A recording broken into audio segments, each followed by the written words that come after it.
other side is the bad side of the ego. And that's that little goblin that sits right there and whispers right in there, I can't, I don't, I won't. I can't do that. Now, I live in a very sophisticated part of the country. I live in Boston. And you have all these great places, MIT and Harvard and Boston University. And there are a lot of people walking around saying, I don't do that. Okay? And then I'm afraid to do that. Right? I can't, I won't, I don't, I'm afraid. But there's an even more insidious side to the bad side of the ego. And that's the side that says, I already know it all. I already know it all, John. I've heard all this stuff before. I already know it all. I've been to 33 lectures on this. I've been to all the trainings. I've been here. I've been there. I already know it all. You can't tell me anything that I don't already know. Fantastic. Show me your profit and loss statement. Because that tells me whether or not you really know it. So this is how it happened for me. At age 29, I was a multimillionaire. At age 34, I was bankrupt. Now, when I was in my late 20s, I had all that great stuff going, all that stuff going on. S&L crisis. Everybody was panicked. Everybody was losing money. I was making more money than you could ever imagine during that time. Because the FDIC and the RTC were just saying to me, John, here's a subdivision. We want you to liquidate that for us. And I don't know if you know this, but when the government hires people, they don't care about how much it costs. They just say, go ahead and do this for us. And we were liquidating subdivisions and commercial buildings and appraising them and doing the titles. And they were just throwing money at us. It was unbelievable. And I had it all. I had the cars, and I had the homes. I had 23 investment properties. I had all that stuff. Vacations, European vacations, ski house. Fantastic. So something changed on the way from there to my banker walking across the street one day and saying, John, we're putting you out of business. We're calling you line of credit. And this is what happened. I thought I knew it all. And I had the evidence for it because I had all the stuff. I had the cars and this and that and all this great stuff. I had it all. So people would say stuff to me like, John, you're doing pretty well. However, you're acting a little bit differently than you were a couple years ago. Now, I wouldn't say this to them, but this is what I'd be thinking. Screw you, what do you know? I already have all this stuff. John, your personality's different. You're not following the same business principles. You're not as committed. You're not as focused. You're not this, you're not that. What do you know? So literally, my banker walked across the street, not even 60 feet from to the bank to where my office was located, and said, we're going to call your loans, we're putting you out of business. Now, besides all that stuff, I had children. Right?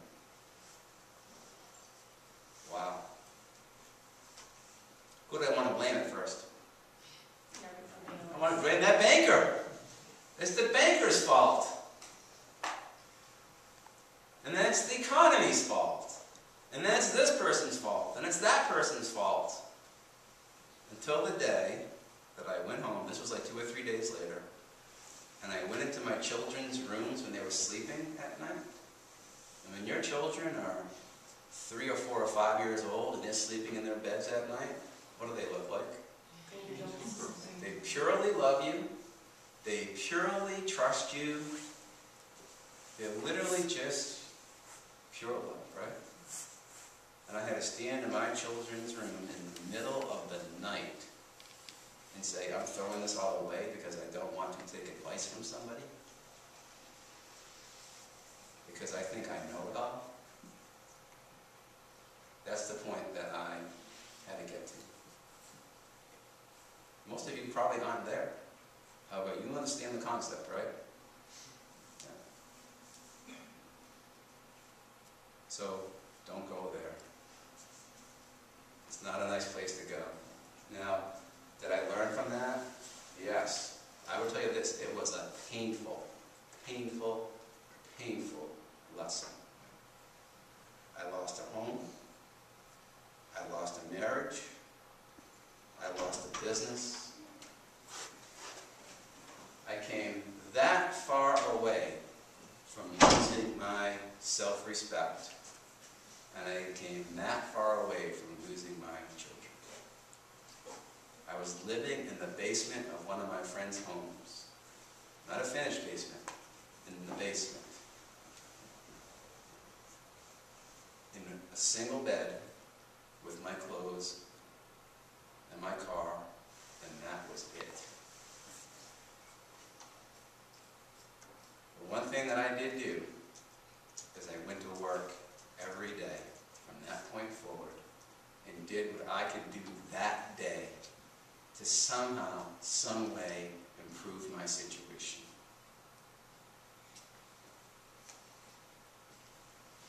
Now, some people would say luckily for me, some people would say it was something else. But I got a call from somebody.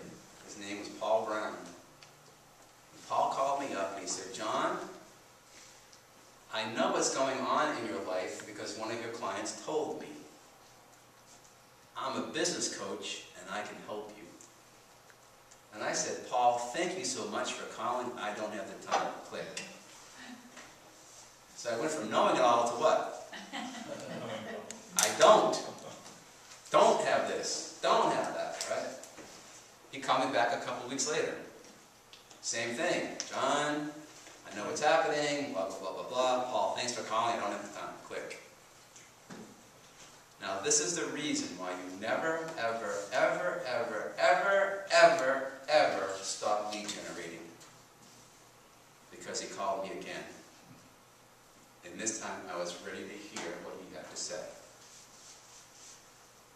He called and said, I'm not even going to talk to you about coaching, let's just go to lunch.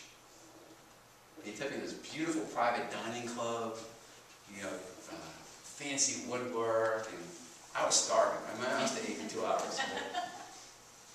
And we just talked for about 2 hours. And then literally at the end of that lunch, he said to me, John, listen, here's the bottom line. I'm starting a coaching program. There are going to be 12 people in this program. They're all business owners from this area. You should be in this program. And it's $1,497. What do you think I thought? I can't afford it. So this is when I learned the second most important business lesson that I've ever learned, ever. And that is never allow money to get in the way of what you want to accomplish.